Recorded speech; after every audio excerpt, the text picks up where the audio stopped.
আমি ঝাড়গ্রাম ডিস্ট্রিক্ট থেকে আসছি। আমার থানা জামবনি। আমার নাম হচ্ছে দুবরাজ টুডু। এইখানে ট্রেনিং নিতে আসছিলাম, শুকরের ট্রেনিং। তো ট্রেনিং তো 4 দিনের ছিল। ট্রেনিং নিলাম, ট্রেনিং অনেক ভালো লাগলো।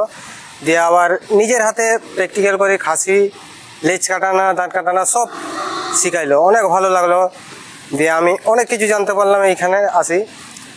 আবার থাকা খাওয়ার জন্য কোনো অসুবিধা নেই, কি চান টান বাথরুম সব কিছু ভালো, যে কোনো লোক আসতে পারো, কোনো অসুবিধা নেই। তো এইখানে আমি শেষ করছি। আচ্ছা, বলছি যে প্র্যাকটিক্যালটা এটা কি আপনারা হাতে ধরে শেখালো না শুধু দেখিয়ে দিল?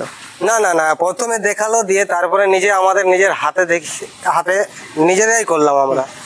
আচ্ছা, এই ম্যানেজমেন্টের ব্যবহারগুলো ভালো লাগলো না খারাপ লাগলো? ভালো লেগেছে। আচ্ছা আচ্ছা, তাহলে আমাদের এই সংস্থা সম্পর্কে কি বলবেন, যে এখানে আসলে প্রশিক্ষণ নেওয়া যেতে পারে? এইখানে যদি আমি যে আসি করে জানলাম যে যেটা শিখতে পারলাম, এখানে আসি আমি পরবর্তীকালে মানে উন্নতি করতে পারবো এখানে আসি। আচ্ছা, ধন্যবাদ। অনেক